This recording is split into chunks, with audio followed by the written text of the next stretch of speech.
आदरणीय मंच और इस हॉल में देश भर से आए युवाओं, मैं बहुत आनंदित हूं कि भारतीय छात्र संसद के 5वें अवसर पर मैं आ सका।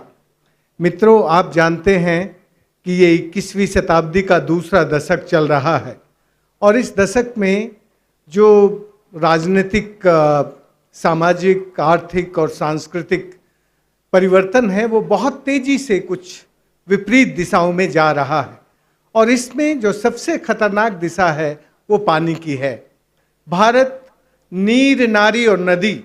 इन तीनों का सम्मान करके दुनिया में पानीदार देश था और सबको पानी था, बिना पैसे के पानी मिलता था और हम दुनिया में एकमात्र देश थे जहां पानी खरीदा और बेचा नहीं जाता था। लेकिन आज पानी का बाजार जिस तेजी से बढ़ा है, ये दो बातें बहुत साफ तौर पे हमें बताता है कि अब इस 21वीं शताब्दी में पानी का युद्ध बहुत भयानक तौर पर हमारे दरवाजे पर खड़ा है। और वो युद्ध आप अपने किसी भी शहर में, जिस शहर से आप आए हैं, उस शहर की नदी का पानी ना नहाने के लायक है और ना पीने के लायक है। जब जिस देश की नदियां पीने के लायक ना बचें, नहाने के लायक ना बचें और उस देश की नदियां नाले बन जाएं, तब आप अंदाज लगा सकते हैं कि उस देश में,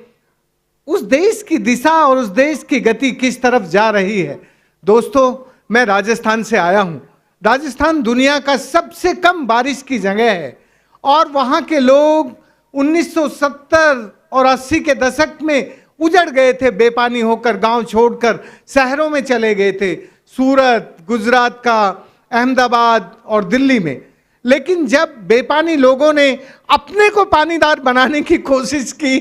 तो 1980 के दशक में वो संगठित हो गए और जो भी कुछ वहां लोग बचे थे उन्होंने बारिश की बूंदों को पकड़ के सूरज की आंखों से बचाने का काम किया और सूरज की चोरी रोक दी। जो पानी हमारा उड़ा लेता था सूरज, उसको धरती के पेट में रख दिया और फाइनली धरती का पेट पानी से भर गया। और जब धरती का पेट पानी से भरा तो हमारी मरी हुई सूखी नदियां दोबारा बहने लगी।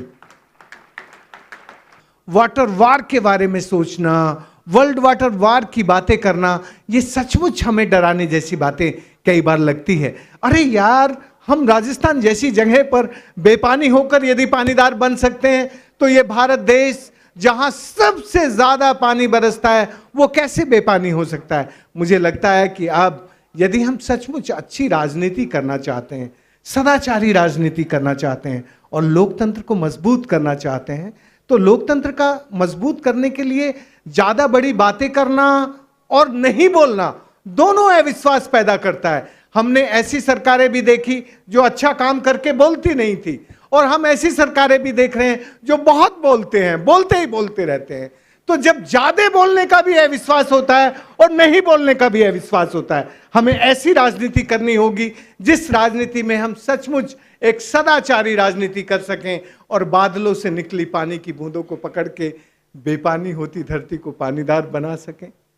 नंगी और उजाड़ वीरान धरती को हरी भरी बना सकें। आप जानते हैं, ये धरती को चढ़ता बुखार और मौसम का बिगड़ता मिजाज यदि हम सचमुच ठीक करना चाहते हैं तो हम ठीक कर सकते हैं, क्योंकि जब हमें बुखार चढ़ता है तो हम पैरासीटामोल लेके ठीक हो जाते हैं, लेकिन धरती का बुखार पैरासीटामोल से ठीक नहीं हो सकता। धरती का बुखार तो जिस तरह के पेड़ हमने आज 5 छात्रों को दिए, ये हरियाली एटमॉस्फेयर में से कार्बन का सिक्वेस्ट्रेशन करके धरती के बुखार को ठीक करती है और मौसम के मिजाज को सुधारती है। तो हम धरती की हरियाली बढ़ाने का काम करें और ये जो धरती बेपानी हो रही है और धरती पर रहने वाले लोग बेपानी होकर लड़ने के लिए उतावले हैं, उनके मन को ठीक करने के लिए हम लोगों को अनुशासित और संरक्षित विकास के रास्ते पर चलने वाली राजनीति अपनानी होगी। हमारी आज की राजनीति जिस लोकतांत्रिक मूल्यों को, हम जिन लोकतांत्रिक मूल्यों की तरफ जा रहे हैं, उन मूल्यों में हमें जिस विकास के रास्ते पर तेज गति से चलने का आह्वान है, वो विकास का रास्ता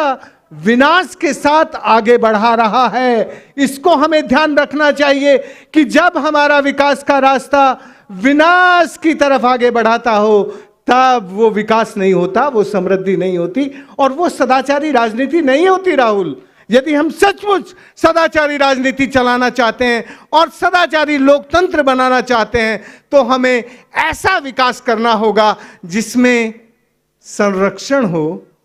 और संसाधनों का उपयोग अनुशासित करने की परंपरा हो। यदि हम अपने संसाधनों को अनुशासित होकर उपयोग करेंगे और हम प्राकृतिक संसाधनों को संरक्षण देंगे, तो उसमें से जो समृद्धि आएगी, उसमें से जो समृद्धि का रास्ता होगा, वो कभी विनाश का रास्ता नहीं होगा। इसलिए हम ऐसे विकास के रास्ते पर चलने की राजनीति अपनाएं, वैसे लोकतांत्रिक मूल्यों का सम्मान करें जिसमें से सबको जीने के लिए पानी, सबको जीने के लिए जलवायु परिवर्तन की सुरक्षा। मुझे लगता है कि जलवायु के परिवर्तन की सुरक्षा और जल की सुरक्षा की ज़रूरत है, और इसके लिए इस वक्त हम में जल्दी से जल्दी हमारे खासकर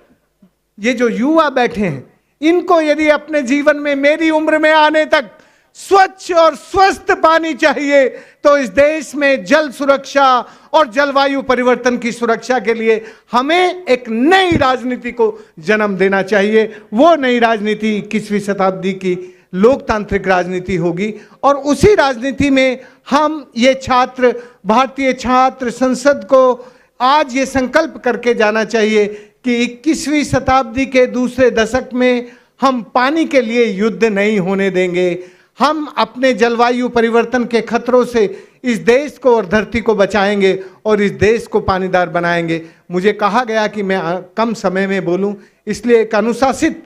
वक्ता के तौर पर अपनी बात खत्म करते हुए बस अंत में इतना आह्वान करना चाहता हूं कि भारतीय छात्र संसद और खासकर राहुल कराड़ जी जिस आह्वान के साथ आज इस संसद का शुरुआत कर रहे थे, उस आह्वान में यदि इस धरती और प्रकृति के संरक्षण और संवर्धन के जो विकास के रास्ते हैं, उन विकास के रास्तों में संरक्षण और अनुशासित उपयोग को आगे बढ़ाएंगे, तो इस राजनीति में नए राजनेता बनने वाले लोकतंत्र को भी मजबूत करेंगे और इस धरती माता को भी मजबूत और सुखी और समृद्ध बनाएंगे। जय हिंद।